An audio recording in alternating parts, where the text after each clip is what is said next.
And you have the little tree in shot as well, which is just, just gorgeous. This is it's much better. It's plastic. Exactly. Yeah. Well, it's plastic. Yeah. I've also got when I'm on a different camera, I've got Wilson. Oh, I love Wilson. Is that a proper Wilson? It is a proper Wilson. Yeah. Can you buy a proper Wilson? Yeah, you can buy proper Wilson. I did an interview with Wilson on my when I was doing business and technology show when people could come in. So at the start of lockdown, when so nobody could come in, so I did a whole run up and said, "Oh, we've got a really important business and technology show this week. We've got a very famous actor coming into the studio. Shouldn't be affected by COVID." And then I did a one-to-one with Wilson, and brilliant. Swapped the cameras backwards and forwards, and it was just a ball. Alistair, did you do Wilson's voice? No, I was having this conversation, and then I was just like, "Yeah." So tell me, what how was it filming with Tom Hanks? Yeah, I see. Right. Okay. Got you. Shall we start this bloody thing? Shall we start it? Yeah. Let's start it. We should have a bit of a go at this, shouldn't we? Really? Yeah, we should absolutely. Alistair Dickinson, thank you so much for joining us on the Crux Cast. How are you? I'm famous now. I'm absolutely. This is it. This is it. I'm actually doing really well. I'm having a really good week. Feeling super positive. There is a lot going on, but I've tried to remain positive through all of it, to be honest. And the team are positive, and we're just trying to get on. Yeah, good stuff. Now I am thrilled that we're here because we are the very definition of, we are two people that we did it the way you're supposed to do it. We met on LinkedIn, we saw each other's content, we sort of hooked up, we became digital friends, we've had a few chats, and yeah, I just like the fact that there is, it would be a bazillion to one chance that we would ever come across each other, and now we're here and it's happening. It's just absolutely beautiful. So we're going to take a little trip through Dickinson land, the world of you, if that's okay. That's what this is all about. 50 Shades of Alistair, then. That's a film I never want to see, ever. It's a love story. It's a love story, exactly. So for people that do follow you, and you do have quite a lot of bloody followers, they will know about Mapsimise. They'll know about your excellent video content that you do, which I just absolutely adore. We can build up to that, but to set the scene, this is not all about exactly what you do for a living, but of course we have to talk about that. So to set the scene, Mapsimise, what's it all about? Can you give us the elevator speech on what it is that you guys do? Yeah, absolutely. I mean, we are a software development company. Our primary focus at the moment has always been data, and we've always focused on visualizing data, getting the best out of data. And back in 2011, we built a very simple mapping tool which allowed you to, just for marketing, just to understand data by location. And all it did was allow you to build a marketing list. Right. And we grew on that, and it was very successful, and we sold it all around the world, but it was only for a given CRM system. And if you didn't have the CRM system, you couldn't have the mapping tool. Right. And in 2016, we kind of went, we should build a platform. Everybody's building platforms. Let's become a proper SaaS provider, which seemed a bit of a laugh to do, really. Right. And that's where kind of Mapsimise came from. I mean, originally, it had lots and lots of different names. The original product was called eMap. Right. And we decided that we wanted a word that was in Google or that wasn't in Google, that we wanted a word that we could have all of the domain names. So when you type it into Google, you only get our content. Yeah. And then we started to build, and then we realized we could do some pretty amazing things with visualizing data. Right. So as a business, you're going to have customers. Customers mean data. Everything happens somewhere. Yeah. So understand the somewhere. Understand where your customers are. Understand which regions are generating the most invoices. Understand where all your assets are deployed. And as we all begin to trade outside of the typical local area, it just makes sense. It just makes a lot of sense. Totally. I always have a little moment of joy when we're doing one of these Crux Casts. I like to give them a title, which is pretty much nothing to do with what the person does for a living, but something that happened.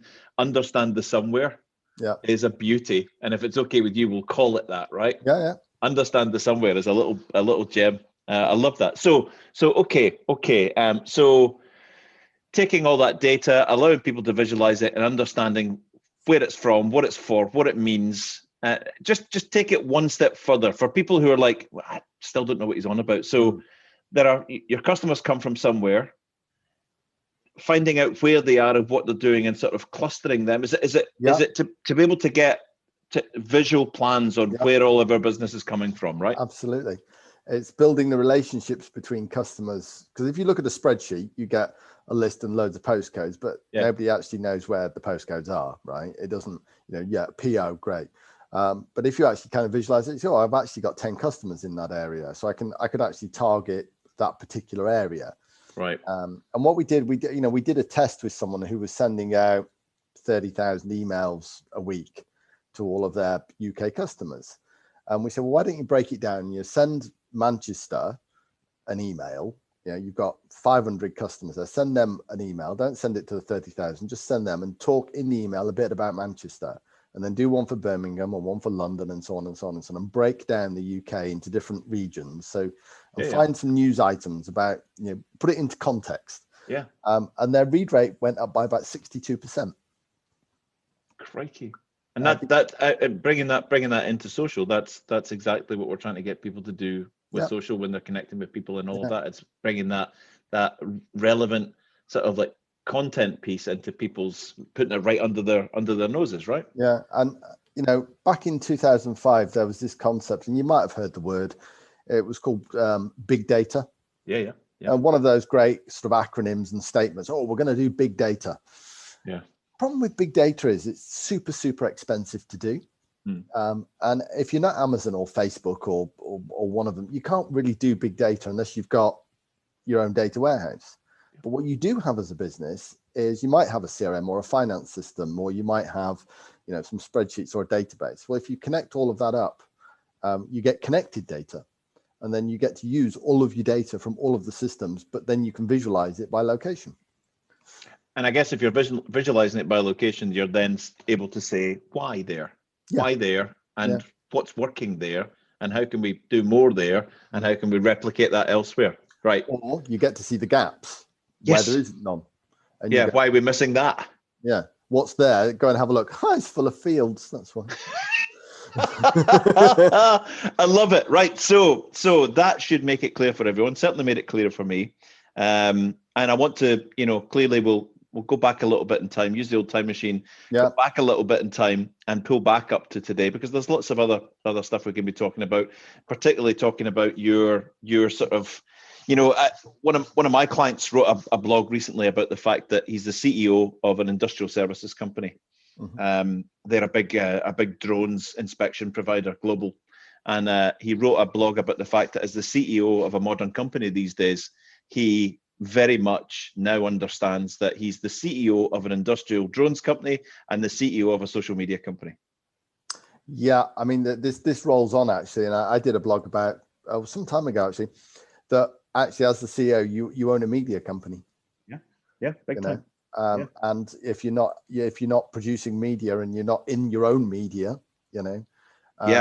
and this rolls back to when we hit the 70s in my childhood. We'll talk about 3 channels on the TV, but there's now so many channels. You can create your own channel. It doesn't matter if it's on YouTube or social or you're broadcasting or whatever, but you've got to be having some kind of media out, and you've got to be front and center of that media production.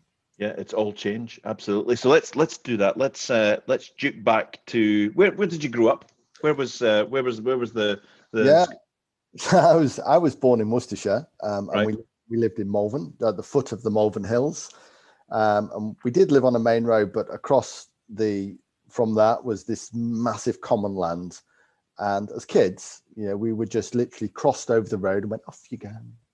Wow. And we would just cycle up and down this thing. We would get proper snow, so we would sledge up and down it. There was trees to climb, and there was bracken, and we just cut bits of wood up and did all of the things that kids do. And you were a pirate one day, a soldier another. I went to private school in Malvern, and I assumed that was what life was. I was taught to speak terribly properly, right, and have terribly good diction, and one would take part in rugby and theatre. And that was normal life. And then in brothers and sisters or only child? No, one brother. One brother. Got a few learning difficulties, so we didn't. He's a little bit older than me, but we did play as kids, but we had very different interests. Yeah, sure. And we found our own friends and our own way in life. But in 1979, we kind of moved north. My dad changed his job. I mean, he worked all up and down the country. He was a sales marketing. Well, he was a sales rep initially, but then went into sales and marketing. And I just had this wonderful image of this little private schoolboy going, Daddy, why is the sky so low up in the north? Yes. And I just thought that my life in the Midlands and in Malvern was life. That's what it was. You went to private school, and we did, at the local winter gardens, we would put on our annual show, and we'd play rugby with other schools, and it was jolly nice. And there was never any bullying in the particular school I went to. The headmaster was super strict, and he would cane children in front of the school. And it was proper. Yeah. It was a proper 1970s. This is how, and it was blazers and caps, and proper.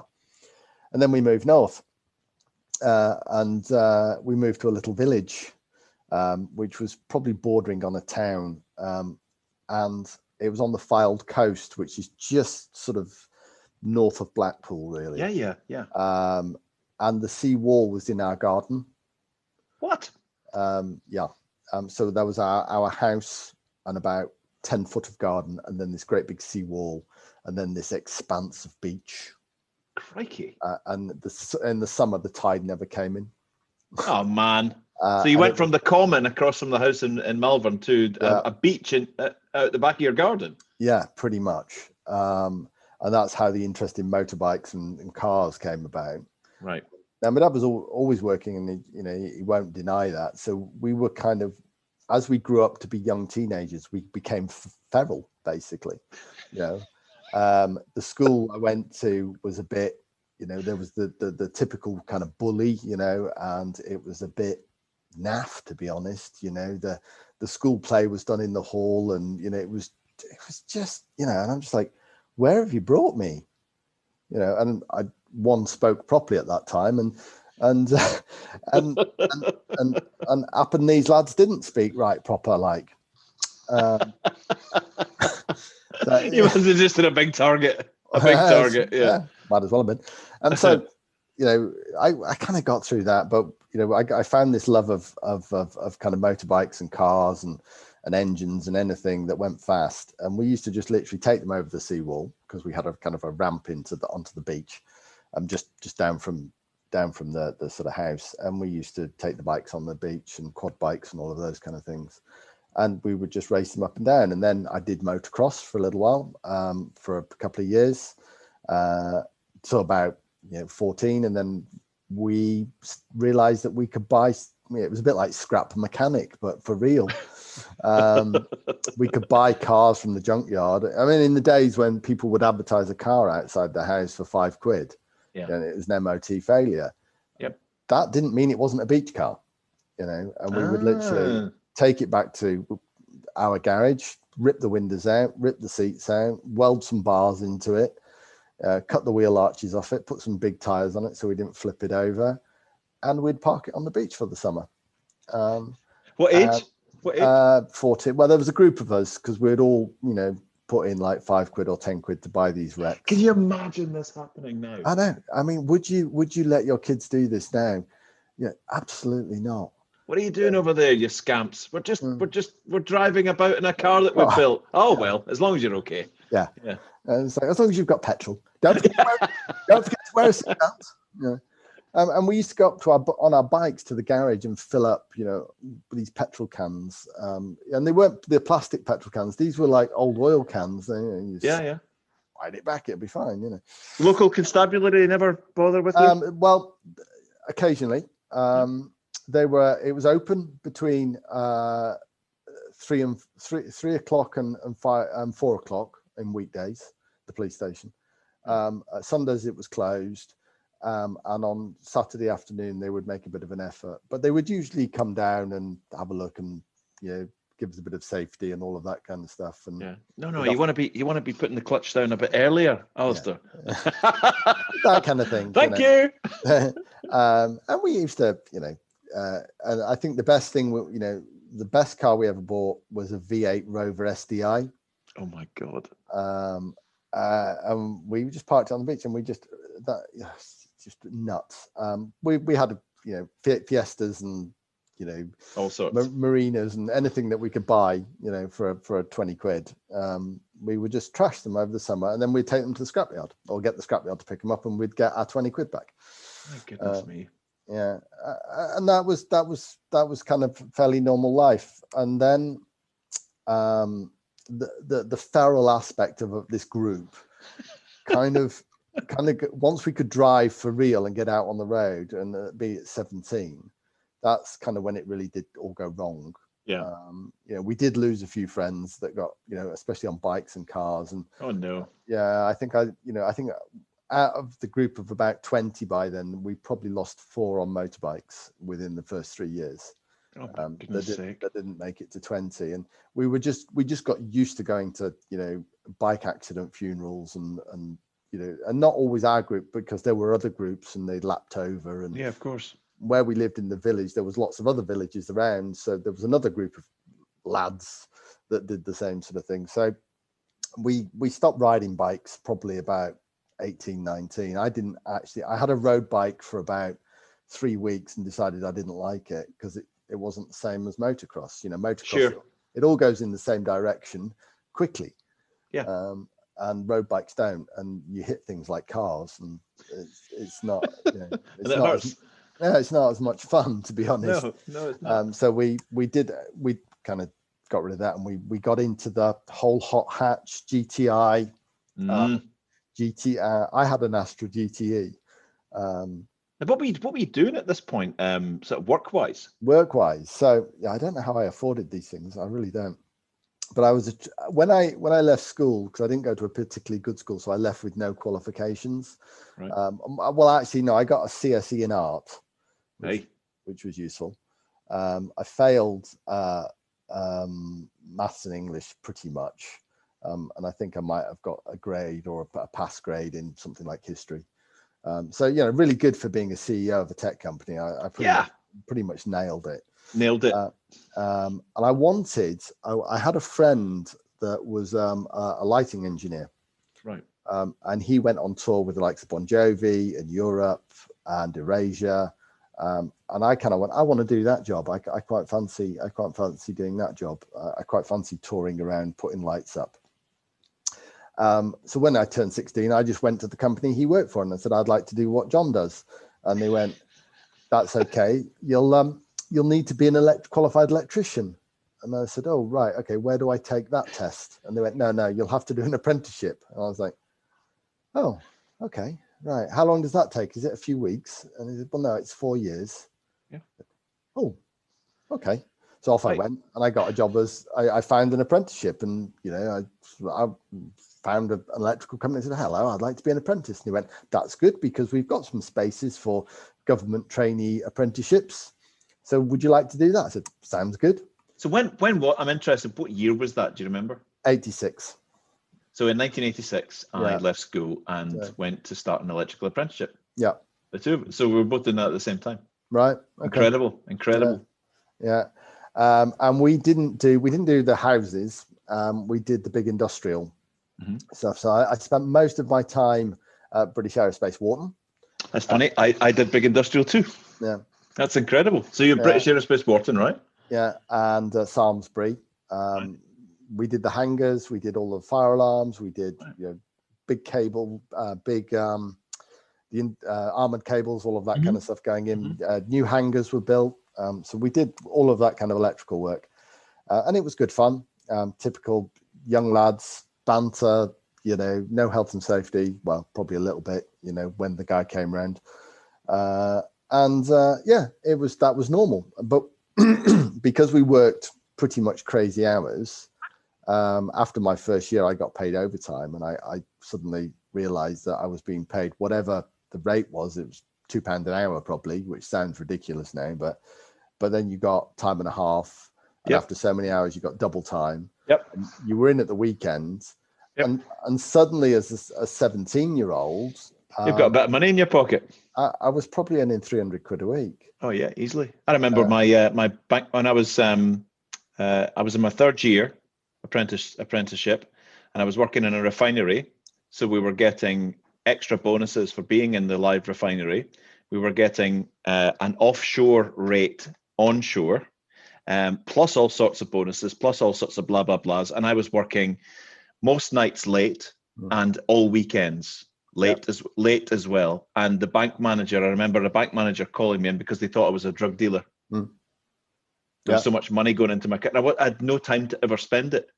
Well, that was my problem as well, because we were always working. So I would, we literally traded up our cars every 3 months. It's the only thing you could do. Exactly. And I kind of went from, I've got, my learner, I learned to drive in a Land Rover, a Series 2 Land Rover, because my brother had bought it. It had broken down and it was at the house. And I thought, well, I'll fix that, and I learned to weld, probably not very well, but I welded it back together.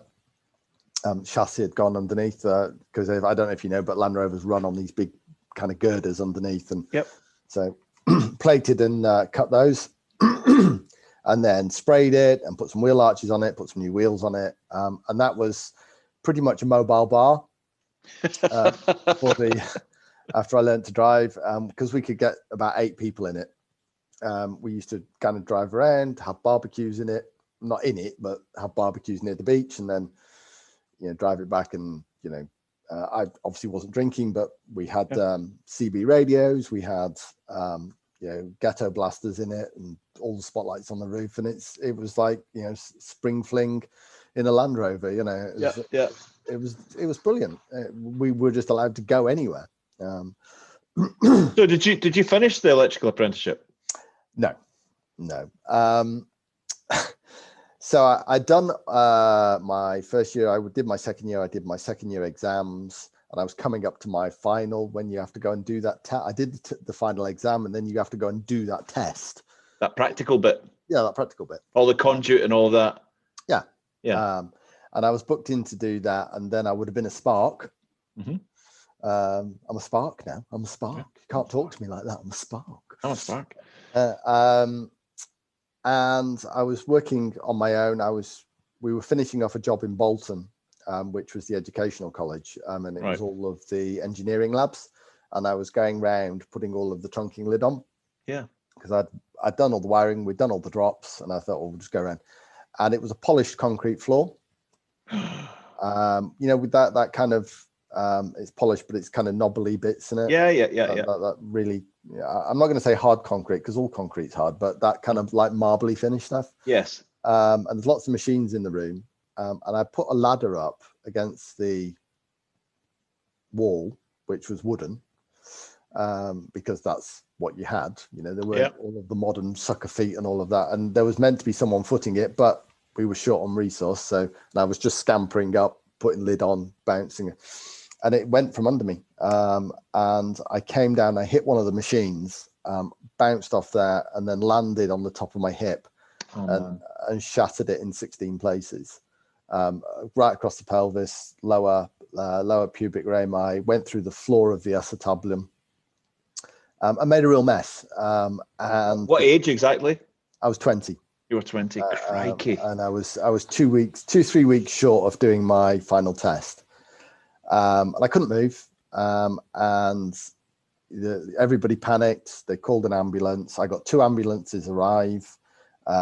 paramedics arrived, luckily, and kind of went, don't move him, don't touch him. Yeah. And they kind of embedded me in kind of foam and inflatable padding. But they suck the they suck the air out, don't they, and form it round you, because they don't want you moving, do they? No. And then they filled me full of ketamine and gas and air, and literally lifted me up and took me to hospital.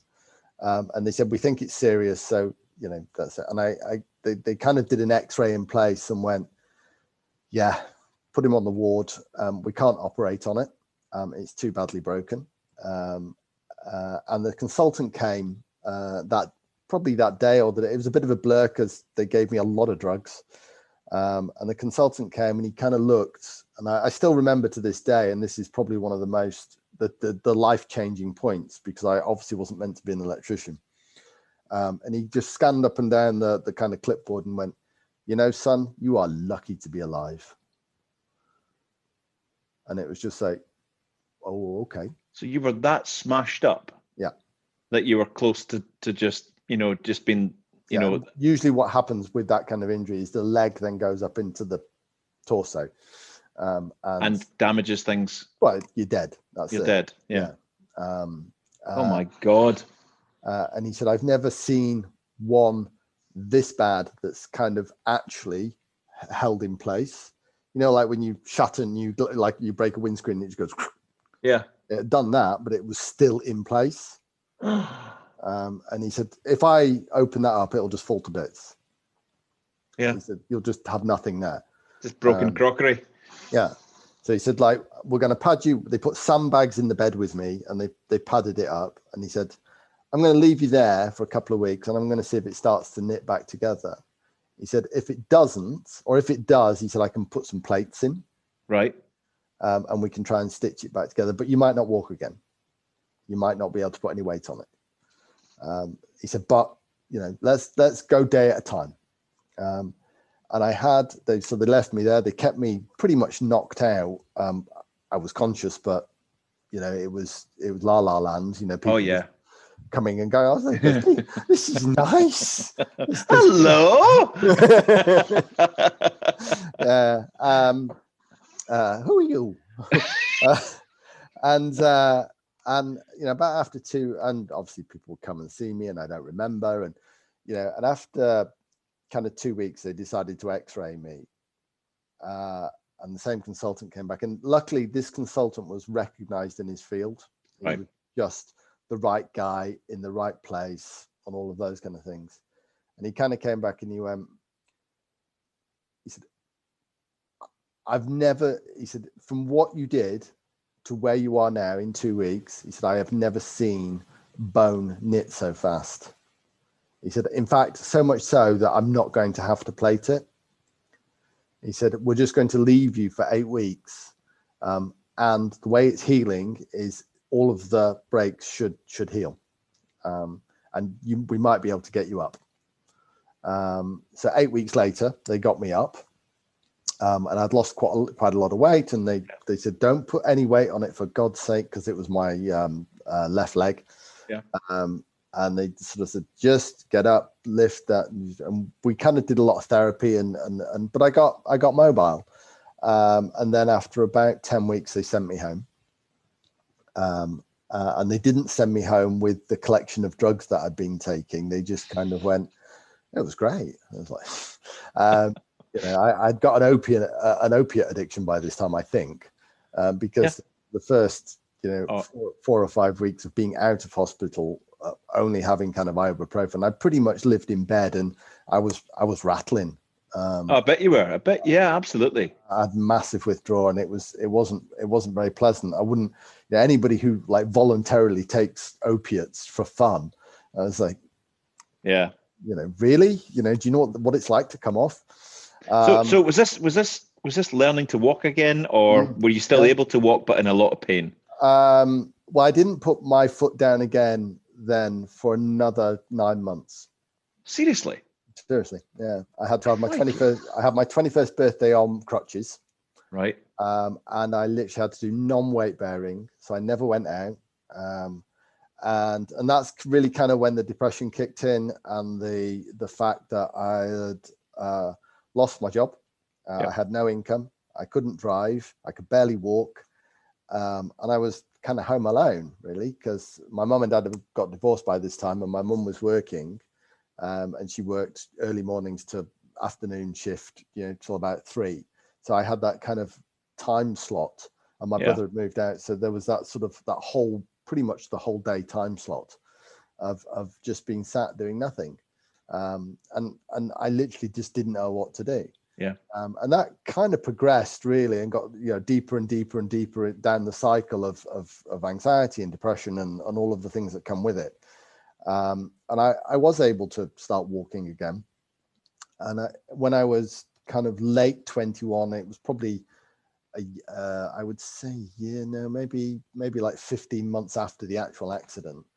I got to that point of like, do I carry on or don't I carry on? And if I do carry on, what do I do? Yeah. So I kind of flipped a coin and made the choice to carry on. And it got down to that level of logic, Right. It was just like, it wasn't a fun time. No, I bet. It's just like, I'm lucky. I think we're all lucky that coin landed that particular way up. Yeah.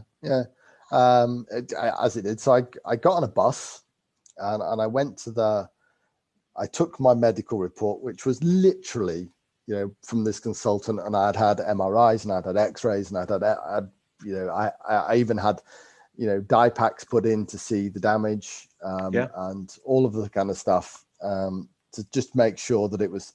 And I kind of went to the job center with this thing, and I kind of went to see someone. I said, look, I made an appointment. This has happened to me. Boom, boom, boom, boom, boom, boom, boom. There's the medical report. What can I do? Mm-hmm. And the guy leaned over the desk to me and he went, why don't you just claim benefits for the rest of your life? Oh, man. And I was like, because I don't want to. Yeah.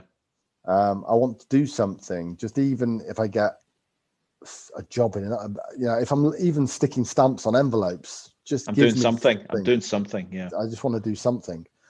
So he said, well, you've not got much qualifications. And I was at that point, I was like, I'm really going to punch you in a minute, because I could do your job better than this. Yeah. I was expecting something out of a Hollywood movie where you go, have you ever considered this? You'd be great for this. It just so happens this is in just this morning. Yeah. Yeah. That's what you wanted. But spend your life on benefits for the rest of your life. My goodness. And so that was the kind of advice. And I was obviously entitled to a number of benefits. Yeah. And there was a legal case going through. The company I was working for got sued quite heavily for the accident. And that was all kind of progressing. So that was all the different strands that were going on.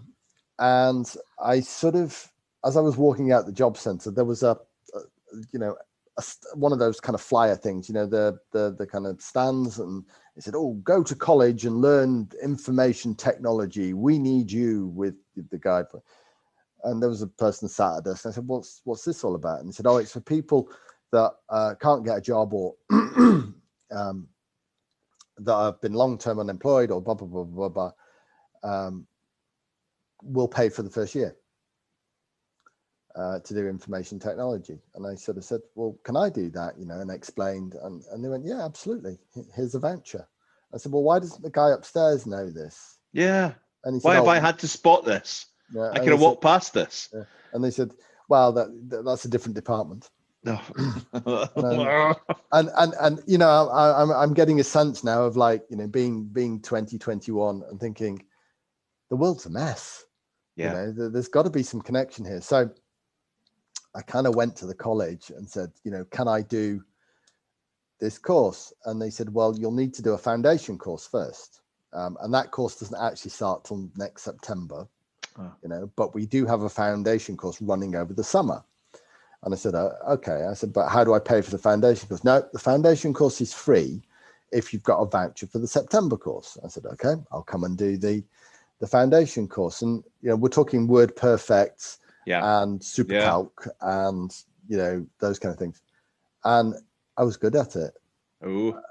I just can do spreadsheets. This makes perfect sense. And all the electrical training was just like, It This is just calculus. This is just math. Yeah. And I kind of remember looking around the room, and everybody else was like scared to touch the keyboard. And I'm like, yeah, I can do this desktop publishing thing. I can. And they were kind of amazed, and they said, you need to go and do the BTEC. And I said, well, I've got this voucher that allows me to do.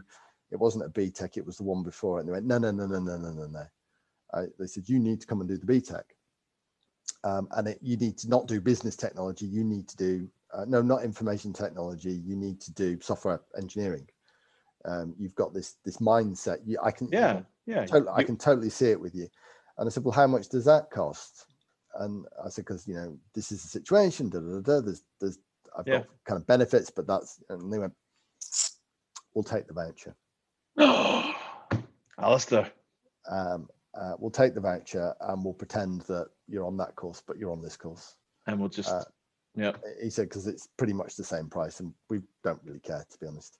We love him, whoever he was. Yeah, he was called Dennis. Hello, we love Dennis. We love Dennis. We need more Dennises. More Dennises, yeah. And he was, he was that sort of lecturer, teacher type, tutor type that had probably kind of reached that point in his career where he saw people coming in, and none of them were any good whatsoever.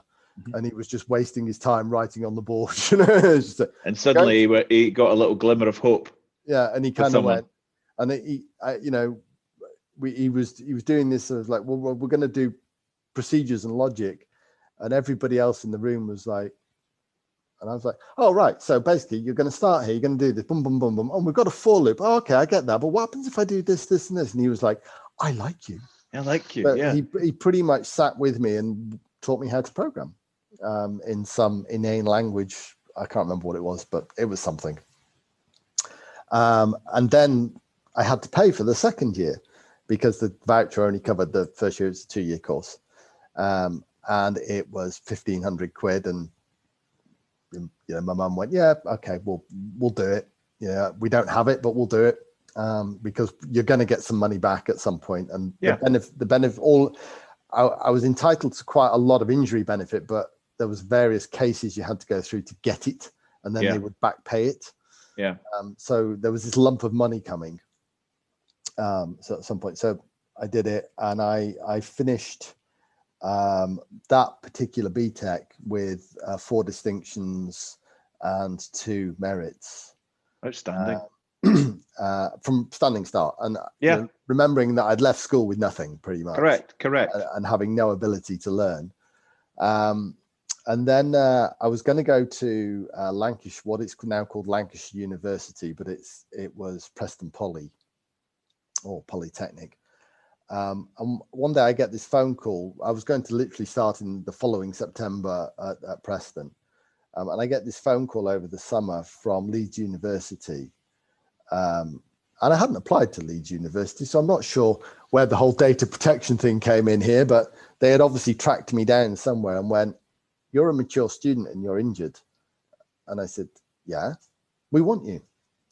And we'll get you an extra grant and we'll do the course and blum, blum, blum, blum, blum, blum. And we want you to come to Leeds. So aged, 24 by now, I packed up everything into the back of the Astra GTE. I could drive again by now. And I went to Leeds and I found a flat. And I had no friends, I knew nobody, and it was the first time in a city, and I went to university. And it was probably the best thing that actually ever happened to me. Yeah. Because I was suddenly in a situation that was completely brand new. Yeah. And so were millions of other students. And it was just like, I'm going to have to make it or break it. It's I'm either going to get through this or I'm not. I love the fact that you were at that sort of lowest ebb. And now you're beginning to find real purpose and real direction, and luckily, fortunately, whatever you believe in, but something that you were good at and that you enjoyed. Yeah, Brilliant. Absolutely. Yeah, and kind of did the uni thing, and I did my 2 years. I got straight grades right through. Did my year out with the RAF, which was an absolute blast. Yeah, I bet it was. and it's the only time I've got to drive something with a blue light on. We had at the time the country went to DEFCON 3 or DEFCON 2 or something, and we had to go and deploy these computers to the RAF. They were the kind of computers that got dropped out of helicopters for and we had to get one to a place because they were going out on maneuvers. They were responding to a situation. That's all I knew, and it had to be there by midnight. We thought the best thing to do was take it, after 7 o'clock, and go hell for leather. And they said, you're going to have to take someone from uniform that's in the RAF, and he'll come with you. And I said, great. So we got the van, we loaded it up, and he kind of handed me the keys and went, let's go. And I went, what do you mean, let's go? And he goes, I can't drive. Yes. And I was like, okay. Blue lights on, and off we went. We were belting it down the motorway with this, transit or whatever it was, with this £500,000 worth of kit in the back, ready for deployment. And the police car came up alongside and said, like, who are you? Where are you? You're not marked. Well, why have you got a blue light? Blah blah blah blah. I said, can't stop. Run the plates. We're an RAF vehicle. We are going to XYZ. And they went, we'll give you an escort. Oh yeah. And they just sat, and we just went. I wish I was in something better than a van. That happened. Yep. And then we got to the place, and then we deployed the kit. And we were met with armed response. And that was just one of the kind of stories out of my year out. But the problem was, I then had to go back to university for a year, and I didn't really want to. So I managed about 16 days in my final year, working pretty much 1.5 days. I worked all my lectures into about 1.5 days a week. Right. And the rest of the time I got a job in Watford, which was quite a long commute from Leeds, but a good laugh. Yeah. And so I used to go down. I used to do Monday to Tuesday in university. I'd go down on a Wednesday, and then I would come home on a Saturday. And I worked in a contact center in the back office doing all the systems. Right. Which was, I went for the kind of interview, and the guy said, do you think you can do this stuff? I said, I don't know. Give me a go and we'll find out. And he said, but we've got like 200 agents. I kind of need some more guaranteed than that. And I went, it'll be fine. It'll be fine. I'll guarantee that we'll find out. And he said, I like you for some strange reason. Let's guarantee, and let's see if and it did. It worked out, and I wrote them all sorts of bits of software to run the contact center, and then that contact center got bought by SoftBank Services, SBS, and I wrote them my first integration piece of software, which I took all of the data from the contact center and I then connected it to the phone system and managed all the incoming calls for the desks. And I ran the report, and we realized that actually they only needed 100 agents. Right. And I couldn't hide this report once I'd written it, because it was the first time I'd done analytics. So it was like 100% correct. Mm-hmm. It just went, we're doing this number of, you've got 8 people, 4 people can answer this number of calls. And then they started doing some kind of covert analysis, and people were running their own businesses from the call center. They were getting this job and then going, well, just run, because there was not enough calls coming in. So half the team were busy doing what they were meant to be doing. The others were freelancing, basically. There was one guy there who was meant to speak Italian and do all of the Italian calls, and he had outsourced it to his brother in Italy. Oh my goodness! People will find a way, or a shortcut, or a hack, or something. Won't they? They really will. So that was another eye opener. And then that company got bought. It got bought by obviously SBS, which is SoftBank Services Group. And I decided, I'd left university. I'd finished my university. I got a 2-1. Mm-hmm. I took some time off, finished that, but I had also managed to do a bit of traveling backwards and forwards to islands. Right. With them on that project. Now I was like, yeah, I quite like that actually. Quite like doing this kind of jumping on a plane and going somewhere different. So I then started kind of hunting for a job. But this was now about 1998. Right. And the millennium bug was clear and present danger. You know, the world was going to end. It was. I was on an offshore drilling rig working Christmas and New Year, and we had lifeboats ready and everything because we were going to sink. Yeah. It was everything was going to end. And you know, a lot of people say, oh, it was a joke, you know, and it didn't happen. The reason it didn't happen was about £5 billion was spent on new IT infrastructure right across, you know, the UK, and globally, that was the biggest IT spend ever. Yeah, because everybody went, right, throw everything away, start again. And yeah, that's what we did. And, you know, I left that contact center job, and I went and I drove around the M25 being interviewed. Right. Because there was so little resource, I could pick my job. Yeah. And I kind of set off in the morning and went around, and I went to MasterCard, didn't like them. Went to Honda, really didn't like them. Bounced around a few other kind of software houses that, you know, and then went to one that was saying, oh yeah, we use Visual Basic 3. And I was like, but we're on to Visual Basic 6 now. Why are you, well, you know, we're traditionalists. We like the tried and tested. And I said, good, I won't be coming here. Bye. And at the end of the day, I kind of landed in Maidenhead. And it was my final interview of the day. And it was at sort of 5:30. And I drove down, there was this old kind of post house on the A4 coming out of Maidenhead, built in the 1600s, beams, all of the kind of stuff. And I kind of pulled into the car park, and I'd had a telephone interview already, and I kind of dropped in a big gravel car park, and there's this big barn in the middle of the car park, and then, you know, the main post house. I kind of park the car and I wander in, and this guy comes out to meet me, and he goes, "You Alistair?" And I said, "Yeah." And he goes, "You Dugan?" He goes, "Yeah." He goes, "Do you want a beer?" I was like, "Yeah." And that's really how the interview went. And if I'd said no, he wouldn't have hired me, I think, because as a company, they drank so much. Yeah, and I think it was a test, you know. It's like, you know, you will consume beer all day. All day. That's a priority here. Yes, that's a policy. And it was, I call it the Maidenhead years, because it was, all of the developers were very young, but the whole company was pretty much run by women. Right. In the main building, all sales, marketing, all of the kind of support teams. And then in the big barn in the middle of the car park was all of the developers, right, managers, and most of us were male. There was one girl worked for us, or one woman worked for us, who was South African, and she was just a brilliant coder.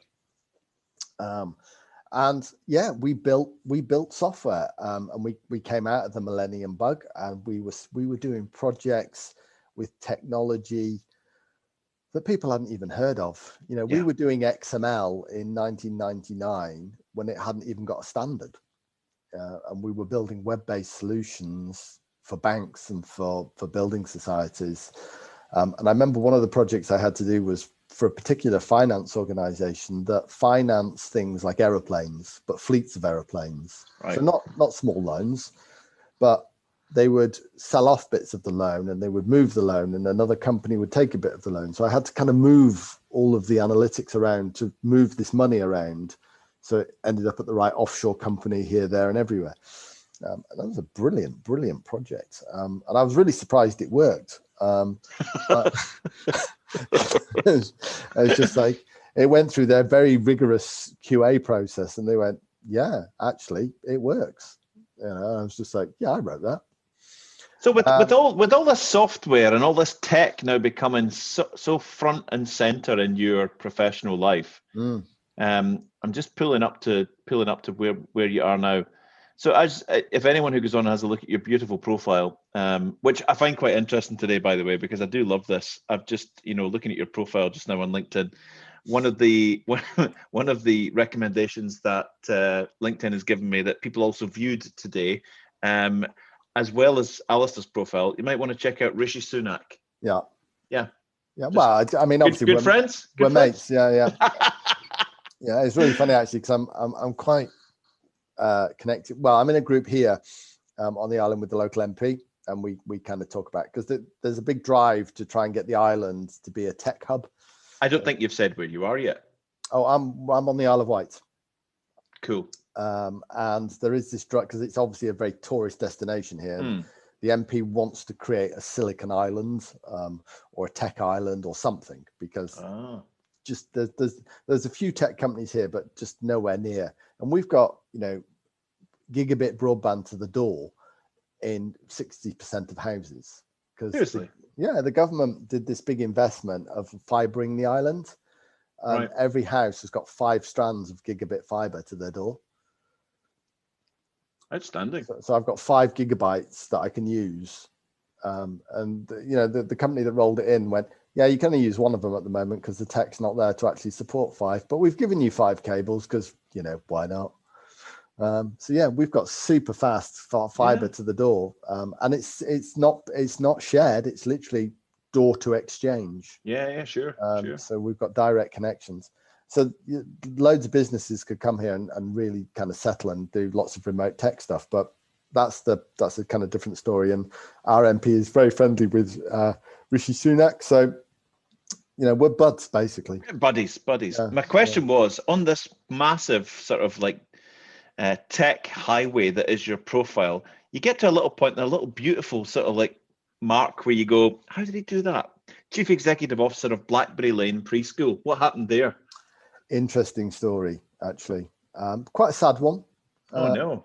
Yeah, quite a sad story. But one of those that you kind of either step in or you don't.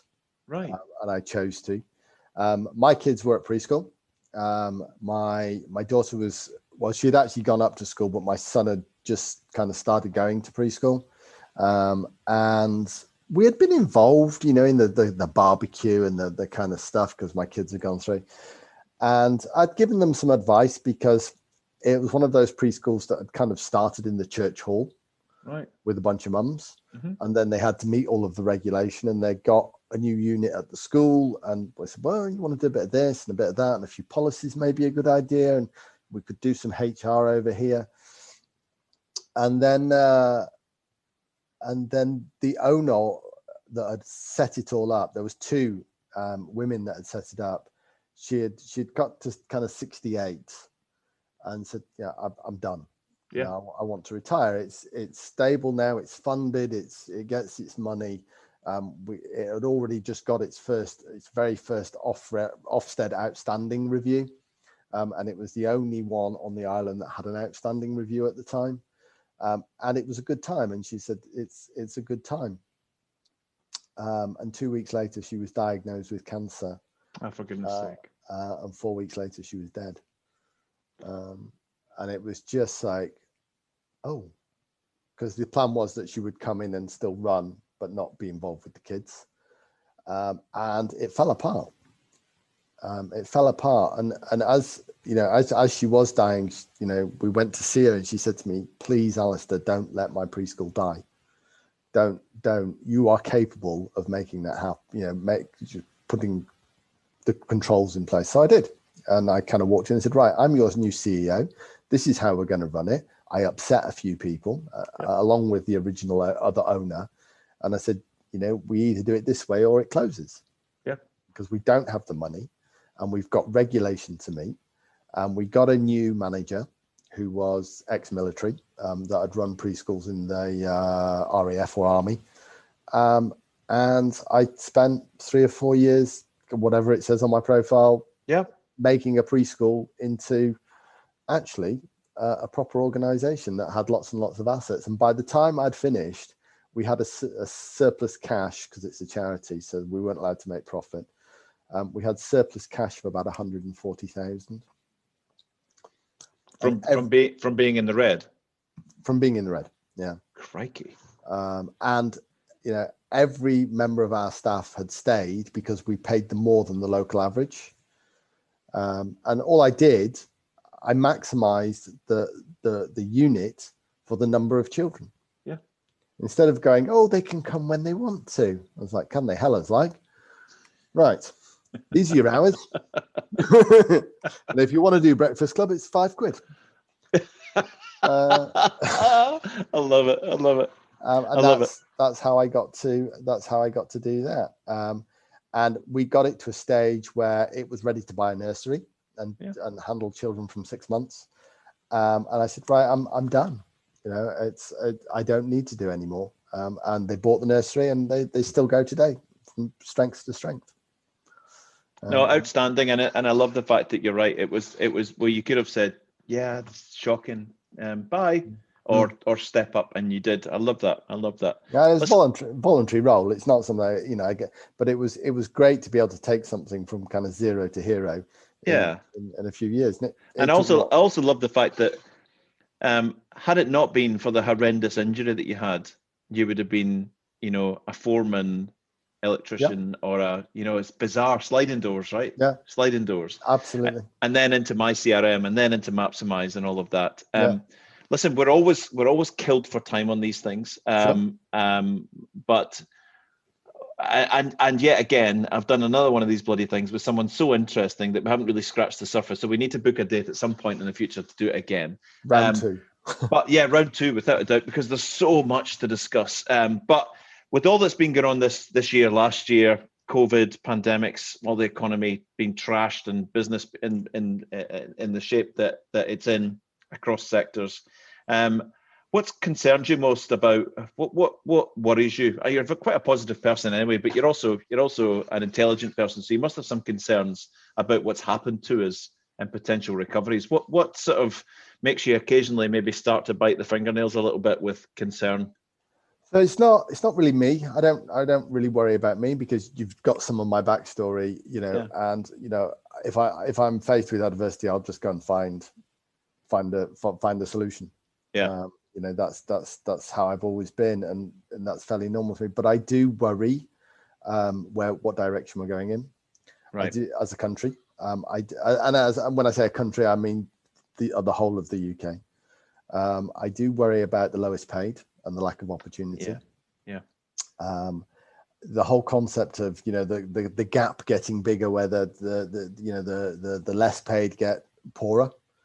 And the ones with opportunity get richer, and the sort of the middle just basically disappearing, and they're not being that future opportunity. They're not being that kind of, I could do that. I could just jump on a plane and do that. Been able to drive around the motorway and just go from interview to interview to interview. I don't see that kind of happening. That surge that we saw in the 2000s, and it's just not there. And it is really worrying. We've never recovered from the 2008-2009 crash. I know people say, oh, the economy is doing really well. It's not. It's never done well since 2008. You just have to look at the economic numbers and say, this doesn't make sense. Now, leaving the EU might be actually a bit of a godsend, if you kind of can believe in that, because if you can look at the way we've responded to the vaccine rollout, if we can respond to the way the government responded to getting PPE, yes, there was fraud and it spent loads of money and all of those kind of things, but it responded. And it wouldn't have been able to respond like that within the EU, because there's rules and there's regulations and everybody has to do the same thing. So actually might be a good thing. If they can respond to business and say, actually, because I don't know if you know, if you go back 20 years, well, if you go back to the kind of early 90s, the UK economy would grow about 3 or 4% a year. Then technology arrived, and we haven't really grown more than 2% a year. In some years, it's like 1.2, but our population has increased by 10 million. Yeah, exactly. And you just say, these numbers don't work. So maybe this whole, let's have a really big crash. Because the economy right now is not like the economy was after 2008, 2009. We came out of 2009 and went, oh, well, let's start again. It was a bit like Eeyore.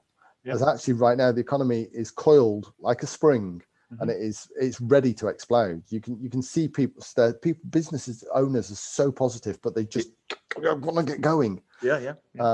I think there's going to be this big surge. Now, it is going to seriously annoy Brussels if the UK grows at a rapid rate, because they'll look at us and go, oh, and other countries will look at us and go,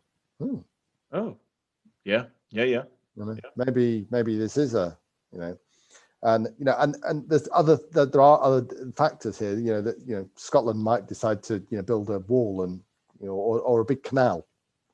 Well, it's actually being built right now. It's underground. Yeah, it just gets wound up. Yeah, that's Nicholas Canal. Nicholas Canal, yeah. I don't know. That could happen. There could be trouble in Ireland. The Welsh might buy some more sheep or something. I don't know. There could be challenges. We're going to get into trouble for that, don't you? Yeah, the Welsh might buy some more sheep or something. Yeah, I know. Yeah. But most of my family are Welsh, actually. So right. Okay. I shouldn't. Oh well, then that's okay. Yeah, that's okay. So your answer is concern about where we're at, but also positivity about coming out of that there's a sort of spring readiness. Yeah, but the problem with that positivity is it might leave people behind. Yeah, of course. And that our education system isn't great. Well, it's not that it's not great. We have a schooling system that is very narrow, and it does a job. And I look at my schooling career and I think it could have been very different if someone had kind of grabbed me and shook me and went, tell you what, why don't we do some of computers over here? Or why don't we come and do some of this? You're not interested in history, are you? No. And it's like, let's, what are you actually interested in? Yes, I know, exactly. You like numbers, let's do some numbers. You'll be good at exactly. So those are the things that concern me. It doesn't keep me up at night. I look at my kids. I brought my kids up to be super confident. Right. I brought them up to learn. They've got a whole lifetime to learn. So as long as they get through school and sixth form, then I'm kind of happy. We've done a good job. If I've got well-rounded children that are confident, I'd be far happier with that than ones that have got a gazillion, A levels that can't communicate and say boo to a goose. So. No, good for you. Good for you. Listen, it was an absolute pleasure. It was exactly what I thought it would be. I was dying to do this for quite a long time. I'm so glad you came on, and I really appreciate it. Just brilliant. We haven't scratched the surface, because I know from our little preamble sort of framing session that we had that we've missed about 10 parts, but we'll agree to do it at some point in the future. It was brilliant. Alistair, thank you so much for joining us, and we will catch up with you soon. Great stuff. See you later. Cheers, all right.